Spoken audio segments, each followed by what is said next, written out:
tonight's event and the project that we're discussing was a collaboration with the General Alumni Association, the Chapel Hill Downtown Partnership, Arts Everywhere, and the UNC AR VR Club.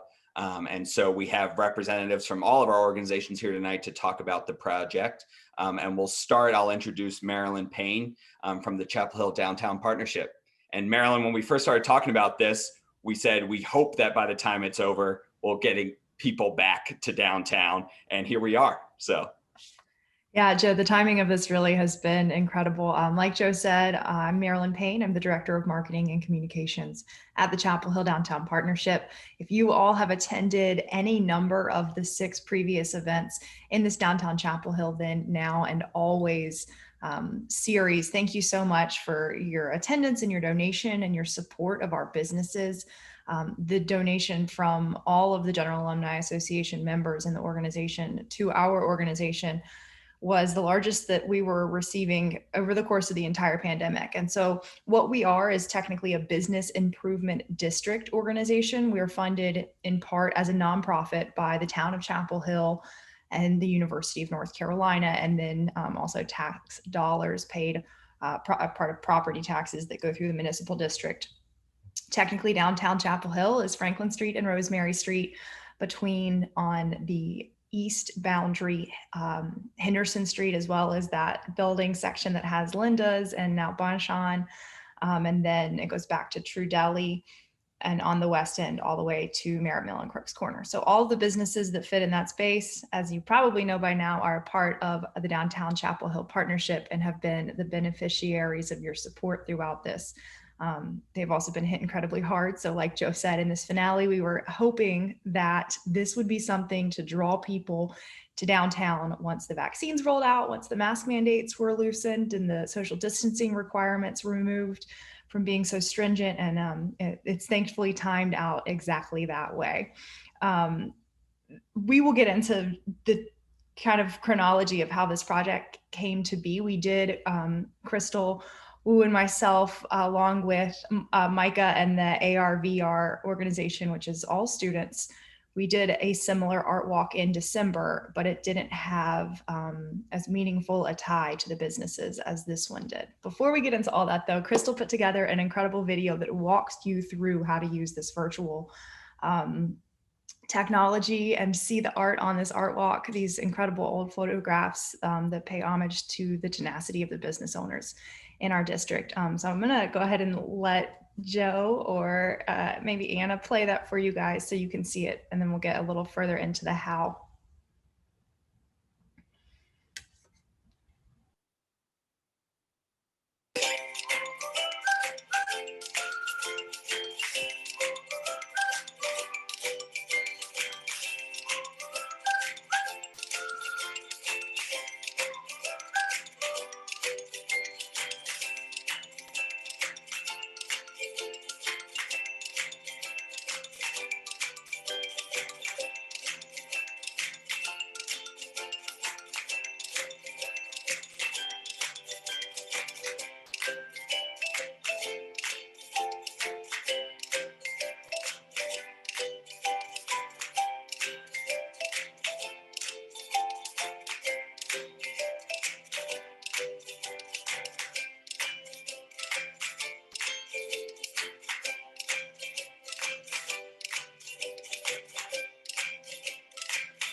So yeah, now that I've got myself unmuted again, as if we've never done Zoom calls for a year and I can't remember the steps in the process, you basically use it like a QR code.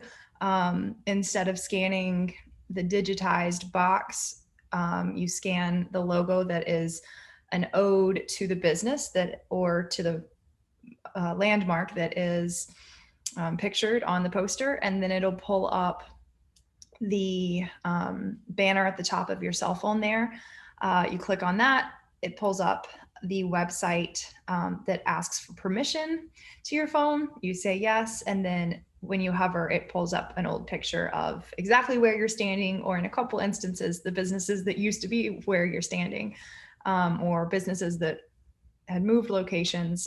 So that's how it works. I'm going to let Crystal get into some of the background on our December version of this same technological resource and really how we got from that to doing it this way and finding the photos and things like that.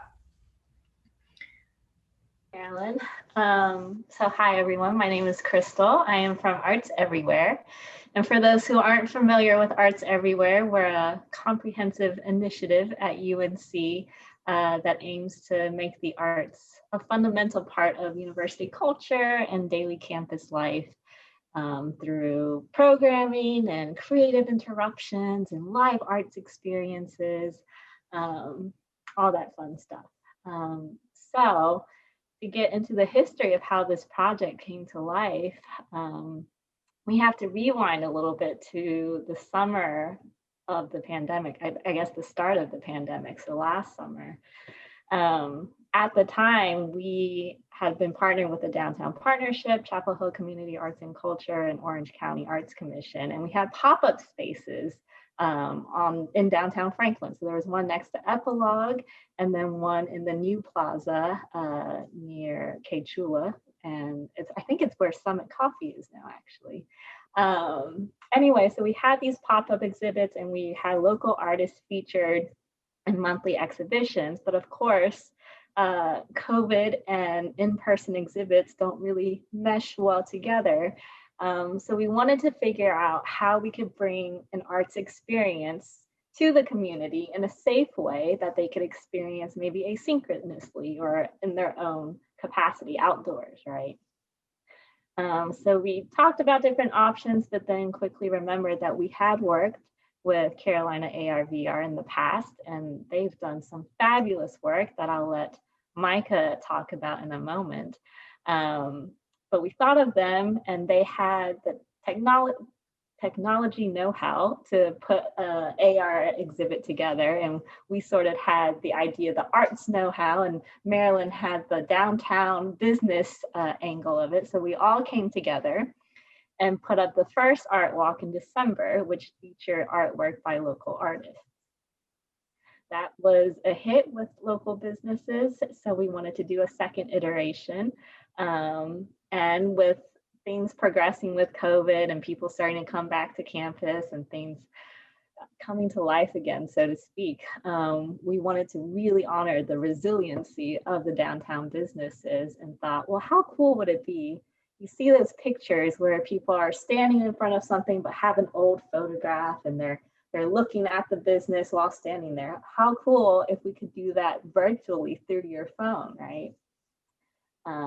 So that's sort of how the idea came about in a nutshell. And that's when we looped in Joe a little bit, since he had the know-how of where to find the pictures and all the history to everything, which he'll talk about in a little bit. But that's how the project blossomed. So I will kick it over and introduce Micah, actually, who can talk a little bit about the technology and his experience. It's really, I mean, kudos to Micah for doing so much of the technology back end that's over all of our heads in terms of getting this project to life. So Micah. And I just got to give him one more plug. He managed to finish this all for a graduation weekend launch, that graduation weekend his own. So he really went above and beyond on the timing and not just the capabilities, as one of Carolina's finest in the class of 2021. You can tell we love Micah. We are the fan club.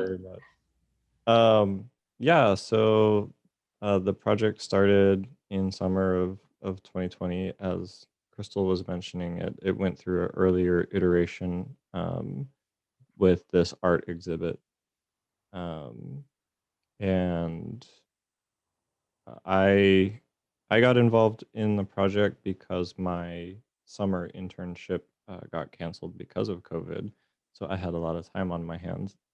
And so I got involved as a member of Carver or Carolina AR/VR. They're a club, or we're a club that focuses on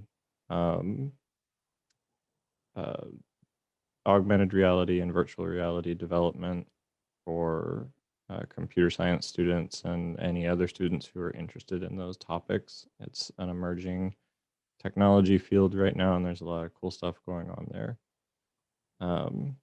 And as far as the decisions that we made, I think that probably the thing that I would want to point out about this particular project that I think made it possible is we decided to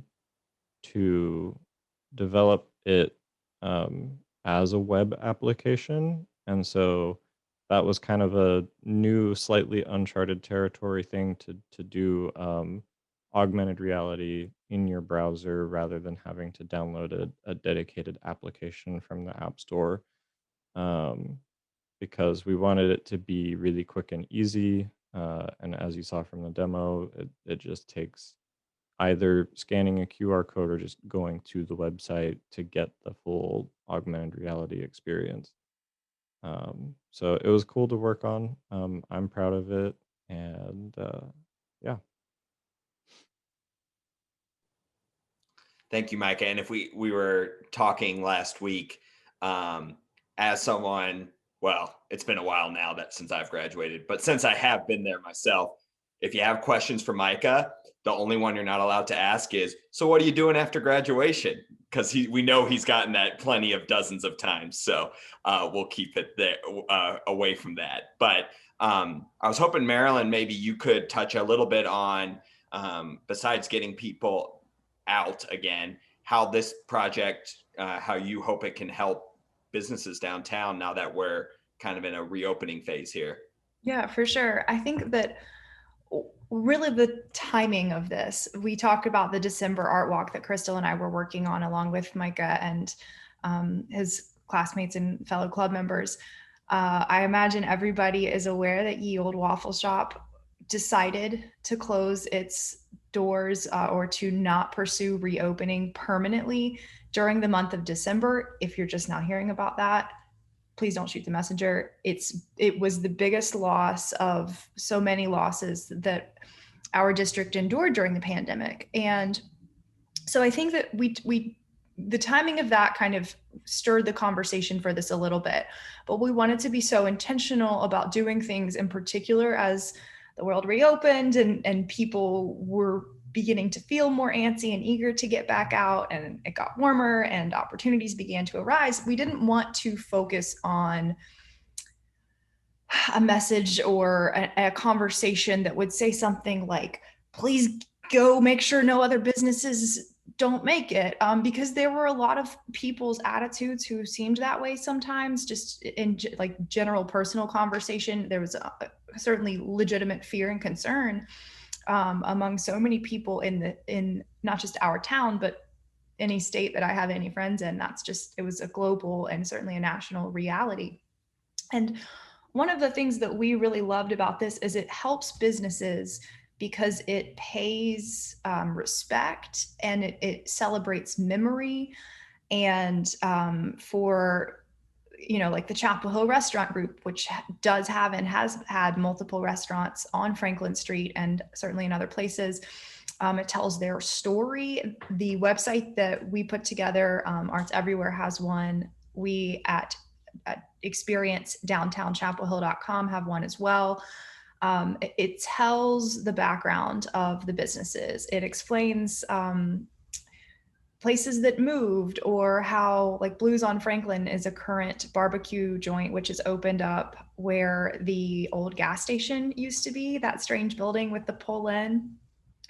And it kind of describes the dynamic of that location and how it's got a strange structure and why that is, if some younger individuals might not know that. Blue Dogwood Public Market, which is kind of a food hall a little further west past the old gas station building. They have renamed their bottle shop and bar the Big Bertha Bottle Shop and Bar, which is an ode to the Big Bertha beer cooler that used to exist in the old Fowler's food store. And so things like that draw recognition to how businesses have navigated the district it highlights some of the ways that the district has had to endure financial and economic hardship in the past before. It recognizes the families, like Julian's, obviously, for one, and Carolina Coffee Shop is another great one that endured those tougher times and cut right through. Time Out is the starting point on the West End for the walk, which I love because, you know, I don't think there's anybody who's ever turned on the Food Network and not at one point or another stumbled into the Diners, Drive-Ins, and Dives episode that recognizes Time Out. So we loved the opportunity to get them involved too, because I think that we've spent so much time talking about sit-down restaurants really not being able to have people in, but the restaurants like Time Out or the more casual places, like one of the steps in the series, recognize them. That's a type of restaurant that hasn't been as discussed as intentionally. So it's important that we've been able to recognize different types of businesses through this. So I think that they're both in the tone of what this art walk is and in the specifics of the 21 locations that we decided on, which was whittled down completely off of the suggestions that so many people on these calls made.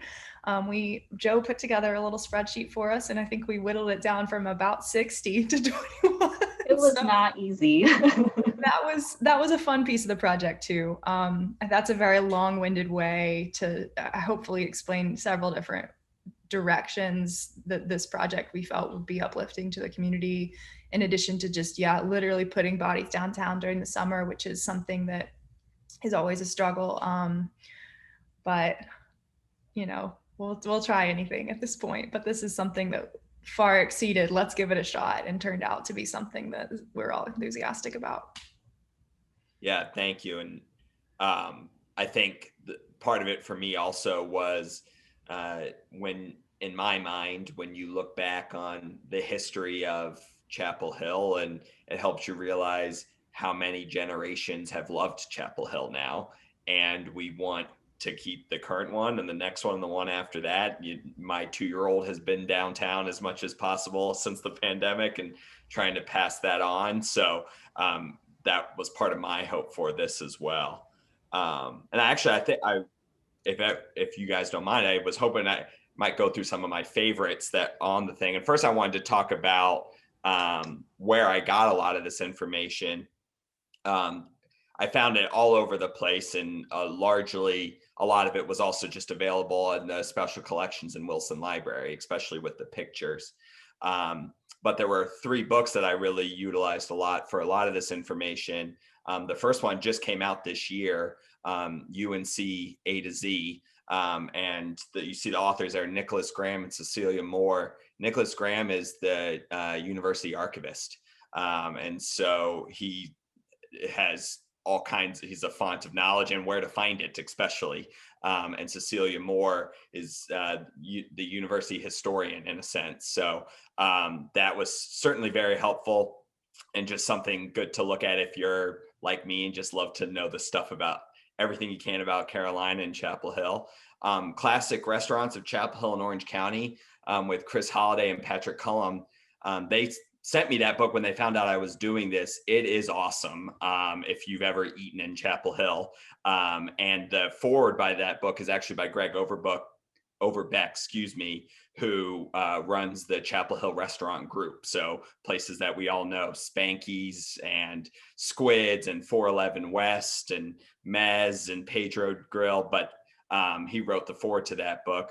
And then this one, you see, it doesn't have like a cover or what have you. It's called Occupants and Structures of Franklin Street, Chapel Hill, North Carolina at 5-year intervals, 1793 to 1998. So it's a nice tight title.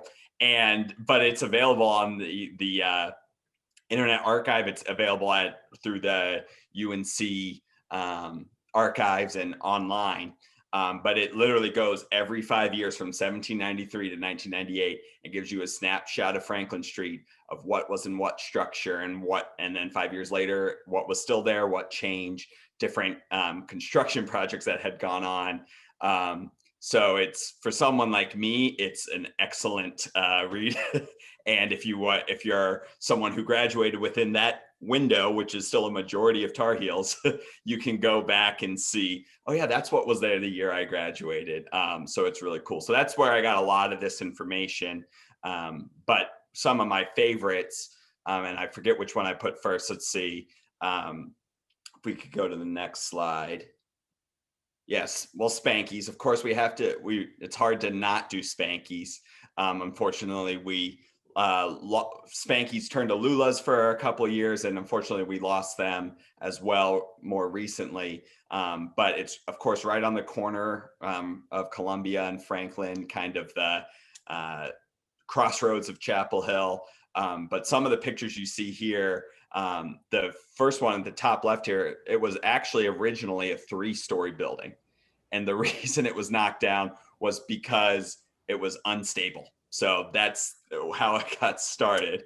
But it's been a drugstore. It's been, like I said, Spankies, and then it was Lula's.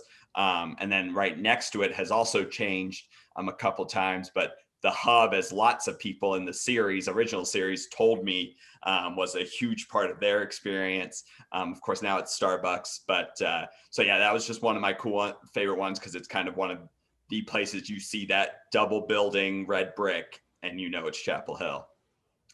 The next one is the Pickwick Theater. And so there's some of you who will know the Pickwick Theater, but also a majority of us don't. But these are all the same building. As different as they look in each of the 4 pictures, they're all the same building. It was in the top left here. It was a theater. And it went below street level there. And then at one time, it served as the town hall for the town for a bit, for a government meeting building. And then it was as you can see here in the bottom left there, it was a department store, and then it was redone as what we currently know it, which is where places like Johnny T-Shirt and Cosmic Cantina are. But if you go in there and you see, like, when you go under that stained glass window with the well on it, it goes down. And my guess is that the reason it does that is because it used to be a theater. That's why there's so much room in that one building. So I got to jump in on this one. So the Chapel Hill Downtown Partnership, our office is technically in the 2nd floor of this building. So in the bottom right corner above Salon 135 and above the Johnny T-Shirt window, you see those balconies as they are now, that are both outward facing over Franklin Street. And kind of directly behind the Franklin Center stained glass circle is still the room. You can walk straight through like a U shape in that 2nd floor, and the room is still structured where you would roll the projector, roll the movie. And so our organization, I started last year on March 9th, which people usually get a real kick out of. And we had just moved our organization into this office courtesy of the university, letting us actually exist there rent free for 1 year was the initial agreement. But whenever we moved in, everybody kind of like peeked around and was trying to figure out what the deal was. And it's even raised up another step where it would be like, that's the top level of where the projector goes out over the theater seats. So this would probably have been my favorite of all the 21. So I had to jump in. I meant to say this as I started. If you're in the audience right now and you know more information about this stuff than I do, feel free, please correct me to give me more info. I'm always into finding out more stuff and what I got wrong. But yeah, I just like this one because it's been so many different things. And I was always kind of curious about why this building has kind of the unique setup that it does when you go inside and there's this spiral staircase and all of that stuff. So yeah, so that was one of them. And then the last one is, of course, the Rathskeller, because I think when we did shops and when we did music, and people still said, when the question was, what was your favorite whatever, somehow someone put the Rathskeller in there every time. So of course I had to put it in there. These are just some of the pictures that I could have included, but the reason you see the middle one there, that was Danziger's Old World gift shop. And the person who opened up the Rathskeller was actually the son of the original owners of that place. And he dug out the Rathskeller from underneath that building. So he created I know that the Rathskeller had the cave room. He like created the cave and literally dug it out himself. And then the Rathskeller ended up outlasting the original business up top. But and then the other cool thing is, the Rathskeller during my time at Carolina, it was empty for a long time. But now that it's the Gizmo, is it, what do they call it, a tap room or what have you? If you haven't seen it, it's awesome. You should go there. It still has the skylight and everything that the Rat had. But yeah, I had to include that because it holds such a place in people's hearts for Chapel Hill. So I couldn't leave that one out. That was another one that from the business perspective, I thought was great to include, not just because the Rat is legendary. That was the first place I ate when I went for a visit with my brother when I toured Carolina, because that's where my mom loved when she was at Carolina, of course. But currently Gizmo Brew Works, they don't serve their own food. So they, in order to be able to stay open, and also they've always had this relationship with the other restaurants around them, they encourage and they feature a menu every time you go in there, and ask that you order food from either across the alley at Bandito's or half a block down the way at Imbibe, Big Belly Q. They've got a really nice working relationship with so many of the other small restaurants in Chapel Hill. So they were a really good current and former business to include on the walk. And such a cool, unique place, just that whole alley and everything, just kind of, again, one of those places you see it and it's Chapel Hill. Even still with Gizmo, you still know what it is when you see it. So, well, if we shared some of our stuff, but I'd be interested, Marilyn did too, but Crystal or Micah, is there anything that you learned through this project you thought was cool that you wanted to share? Or anybody else, really, like I said, if you want to unmute yourself, go ahead. I'll say real quick, I mean, it's amazing to see things like how Taco used to be the gas station, or it just blows my mind, and it's so cool to see. So that juxtaposed with things like Peppers, though, because that was there when I was in school, and to have that included, it seems so recent, and just like yesterday, Peppers was there.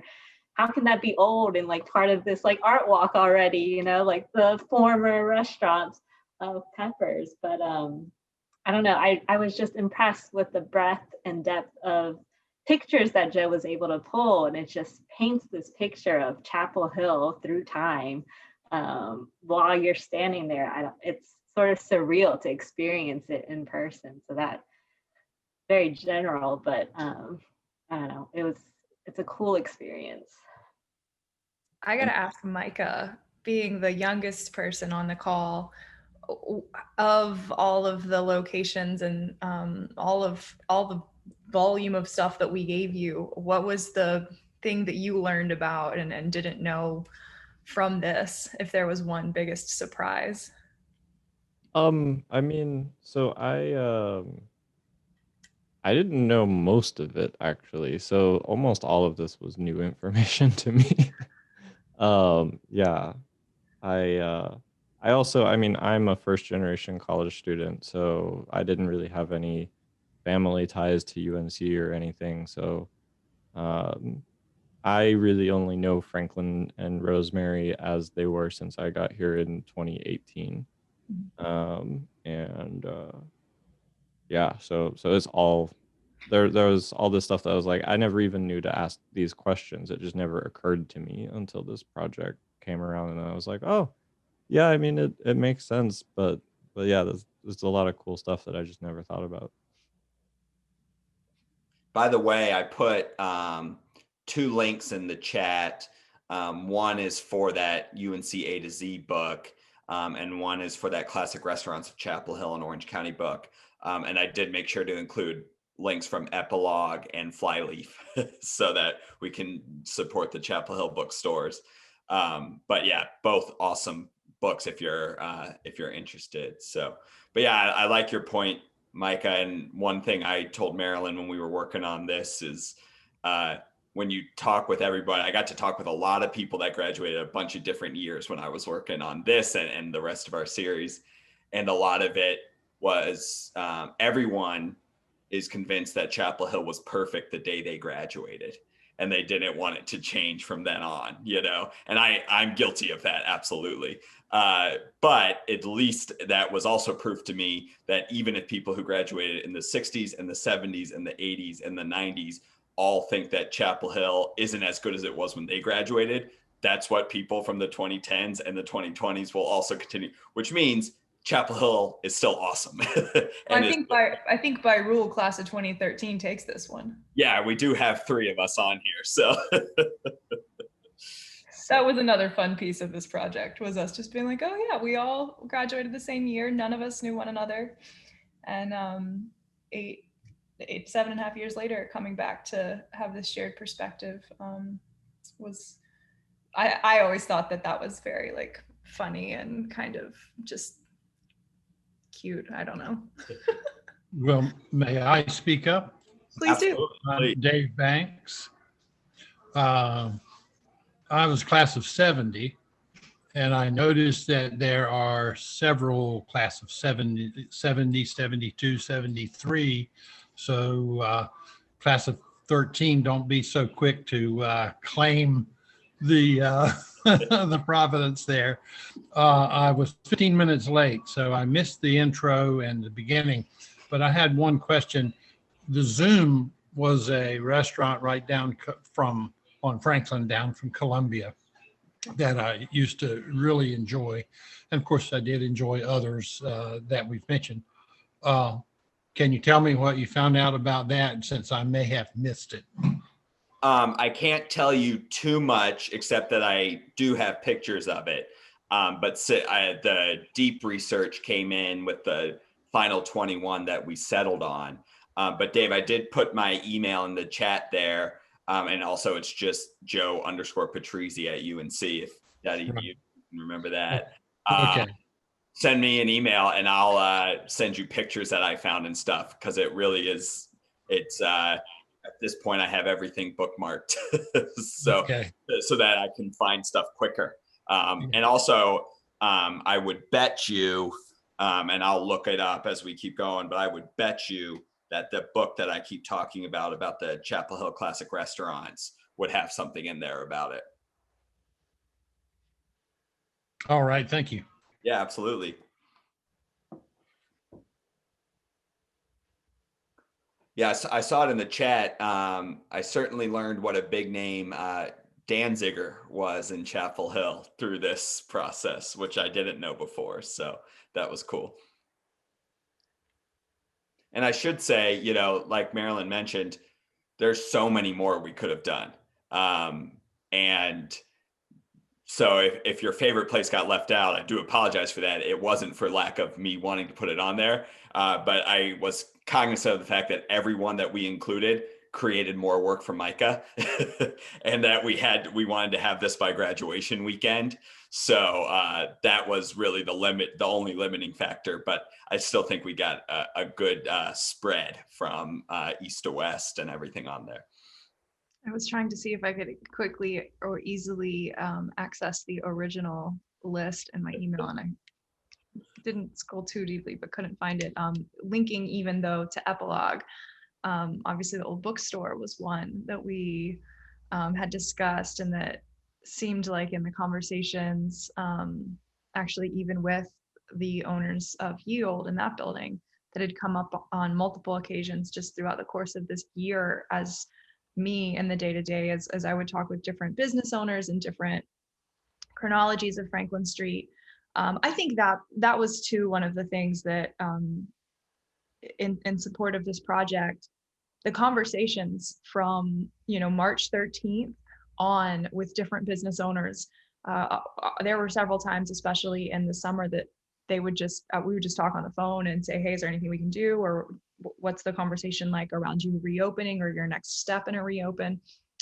And one after the next, the owner and operator of Purple Bowl, or someone from Banditos, Lantern down on the West End, or Crooks, they would bring up the bookstore because it had opened and closed and then reopened, and the fire happened. And there were other businesses too that it would just bring up situations that Franklin Street had endured. And so it was nice to have that around this. The project will remain up at least through the end of the month of June.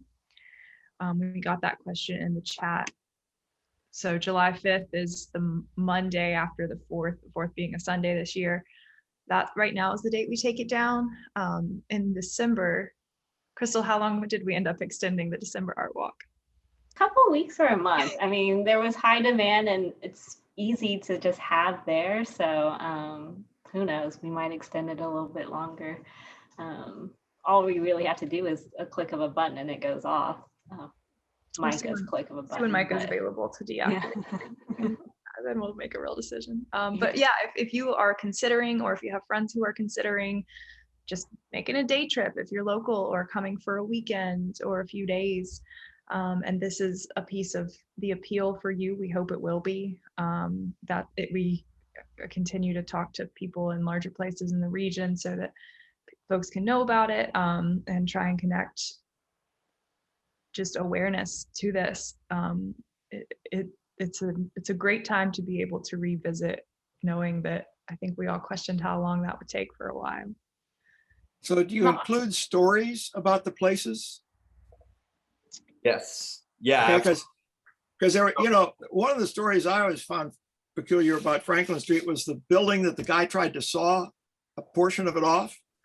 Don't you remember there was a spat between the two owners, and the guy said, well, I own a third of this building, and he got on the roof with a chainsaw and started cutting it off. That's a new one to me. That's awesome, though. I want to know which one that was. It doesn't sound totally foreign, so I wonder if my mom would have known that story or something at one point, because I'm not sure how else it would have come up. It hasn't come up in this job, I'll tell you that. That's not on the website right now. The gas station. Okay. Yeah. Thanks, Don saying it was the gas station. It was the gas station. Yeah. You know what? I will just, with some tact, I will say that there continues to be a conversation around the property line and where one piece of a building in that general space exists. I love that nugget, because I do know that continues to be a conversation because of the shape of the building, the shape of the pull-in, the way that it exists next to that bus stop, how many businesses are so close together right there. He's not on the backside. Yogurt Pump has changed owners a few times. Most recently, I believe last December, there was a boundary dispute. Okay, this is, I was going to say it's a wives' tale. I don't think it is. I think there still is some confusion around or some questions about why one of the boundaries exists the way that it does.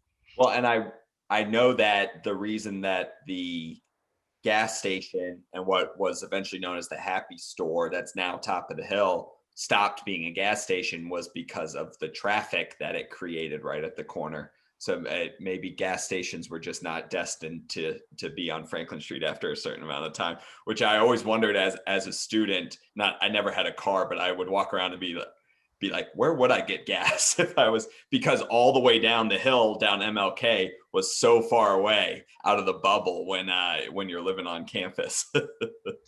This wasn't the gas station under top of the hill. It was on the other side of the street. No, right. Yeah. Right. I just meant that it seems that gas stations cause controversy on Franklin Street. So I did put the link to the copy that Joe, Crystal, and I Joe did the strong handing on it, and we turned it into web pages on the Arts Everywhere website and on ours. So it tells stories about the 21 locations that are a part of the Art Walk. It moves west to east as if you would come off of McCorkle Place to start and end at Crooks, almost to Carborough.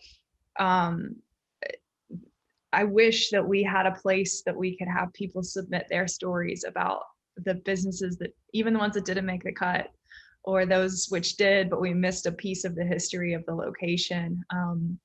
Because I think that all is the spirit of why it's so important for these businesses to continue to have success, and for Franklin Street to be able to return kind of to real world stronger than it exited into COVID. So hopefully this art walk in some way will be a piece of that. And as far as having a place to submit those stories, You do? Joe_Pickwick at unc.edu. Okay, everybody. Save them somewhere, and we will find a use for them at some point to get them out. And I'll Joe sends them to me. I will publish them. I will attribute the story to you and all of that, but I want them all, and I will find future uses for them, to be sure. I like that though, because I think that's a great way for more people to get involved with this. And that's really kind of what it's about. It's continuing to build a community and celebrate the one that's already in existence. Absolutely. Before we end, I wanted to see if there was anyone else that had any stories to share or any questions. During this whole series, we had some great stories, including a student getting stuck between buildings and having to dismantle a wall. I didn't think we could top that, but sawing a building does. Good job. It also makes me wonder what the building was made out of.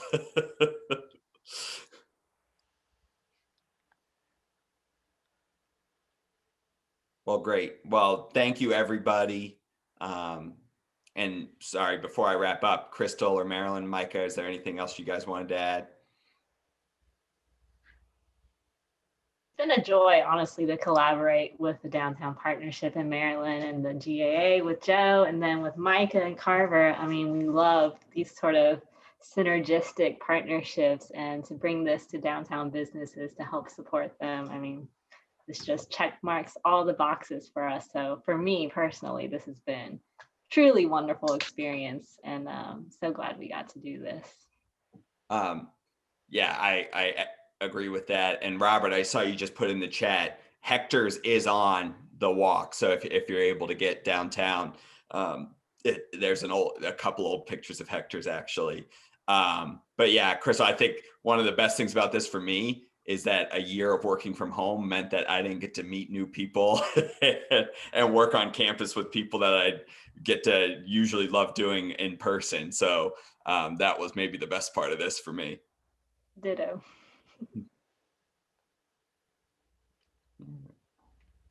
Well, thank you again, everybody. And we hope that you can make it downtown. It's so cool from where we started with this series to be able to encourage people, come back to Chapel Hill, see these pictures, but also support these businesses. Whenever that is, we'll look forward to seeing you. And thank you again for being here tonight.